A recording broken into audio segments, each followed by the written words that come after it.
You know that feeling that you get in your heart and it's like completely racing and you just don't know why? Or you wake up at like 3 a.m. in the morning and you have all these like thoughts that are going through your head in a loop and all these like worst case scenario and just like these small conversations that you have in your head with yourself. And the frustrating part is that you can't put a stop button to it. And you try to think logically about it and you tell yourself to go to sleep, but it still does not work. And logically, everything makes sense, but it makes no difference. This is anxiety. This is what I'm going to talk about today. It is actually not as a label, not as a disorder, but a physical event that is actually happening within your body. Because once you understand the mechanism of anxiety, you start fighting yourself and you start working with the nervous system, not against it. My name's Pri, your favorite kinesiologist. So let's just talk about like what is actually happening when anxiety hits. Your brain has a structure called the amygdala. So I spoke about this in my last video, because it comes up in a lot of this type of work. So its job is a threat detection. So it's constantly scanning, am I safe? And when it perceives a threat, real or imagined, physical or emotional, it fires off a cascade. So adrenaline, cortisol, heart rate starts to pump right up and your breathing starts to shallow. So blood starts to move away from your digestive organs and into your limbs. So your prefrontal cortex, which is in the front of your brain, the thinking, the reasoning part of your brain, it just basically goes offline. This is your fight, flight, freeze response. And it is brilliant because if you were chased by something like, let's say, not in these times, a lion, this response will start to save your life. Obviously, you're not going to stand there. If there was a lion in front of you, you will run for your life. The problem is that your amygdala cannot distinguish between a physical threat and a deadline, or a difficult conversation, or an argument, or a passive-aggressive message, or a thought about the future. So it fires the same response every time. And here's what makes modern anxiety relentless. The original stress response was designed to be short. You run from the threat, your nervous system settles. So you run in from the lion, and your nervous system starts to settle.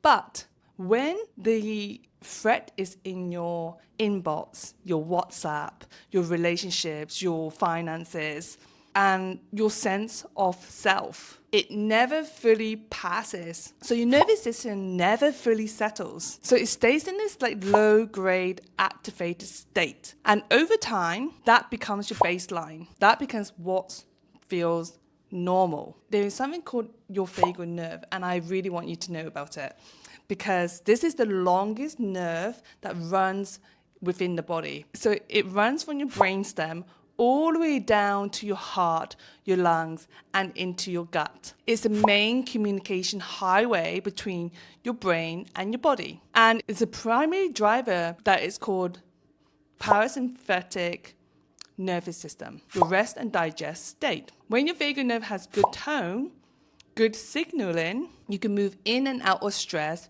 fluidly. You can activate when you need to, and you come back down when that moment has passed. When the vagal tone is low, which is often where people have been running on anxiety for such a long time, that recovery doesn't happen easily. You get stuck in this activation, and this is when anxiety stops feeling like a response and you start to just feel like this is just normal and this is who you are. So why do some people nervous system end up here, stuck in this low grade activated state, and others don't? A lot of it comes to early environment. If you grew up in a home where things were unpredictable emotionally, financially, and physically, your nervous system had learned how to stay alert, to watch the signs, to be ready. That hypervigilance was intelligent. It kept you attuned what was coming so you can prepare or protect yourself. So that pattern doesn't automatically switch off when you leave the environment, like leave the house or leave a relationship or leave the country. Your nervous system is still scanning.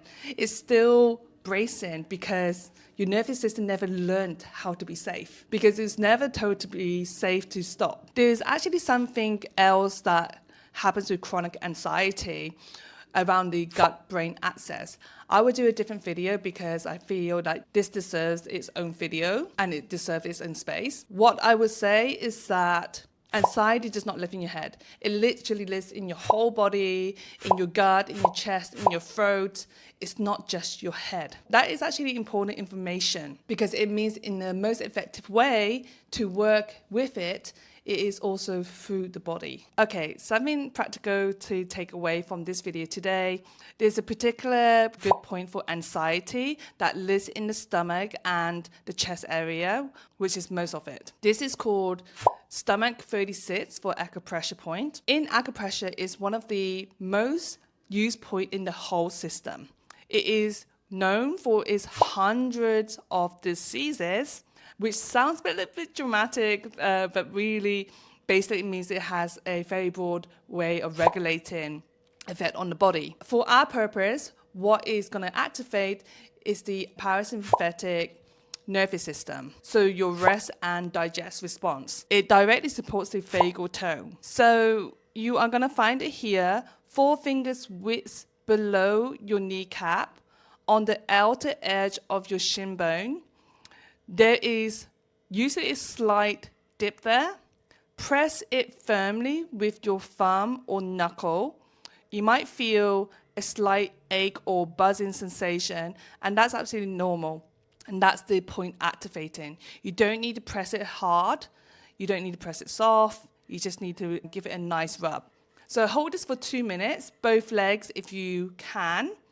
Breathe into your belly. Slow inhale and slow exhale. So what this is actually doing is sending a signal to your meridian system that helps shift your nervous system state. It's not suppressing the anxiety. It's giving your body a pathway back to regulation. That is the difference. Suppression pushes it down. Regulation actually moves it through. So use this when anxiety actually shows up in your body before your mind even catches with it. That morning tightness, that chest constriction, the gut churning when something becomes a little bit difficult. So anxiety is not a flaw in your wiring. It's your nervous system doing exactly what it's supposed to be doing, protecting you. And the issue is that it's working from an outdated map and it's responding to threats that are no longer present. Or the work of changing that is not about thinking differently. It's about updating the map at the level of the nervous system through the body. That's what functional neurokinesiology does. We work directly with the body's energy and nervous system patterns underneath the symptoms,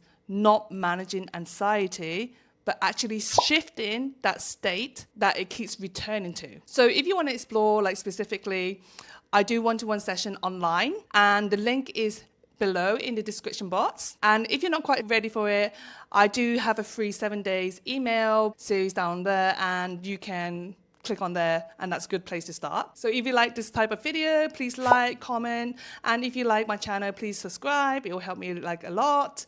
Thank you so much. And I will keep going down to the nervous system and how it affects our body and how it affects our mind. So I will see you guys in all the next video. Bye.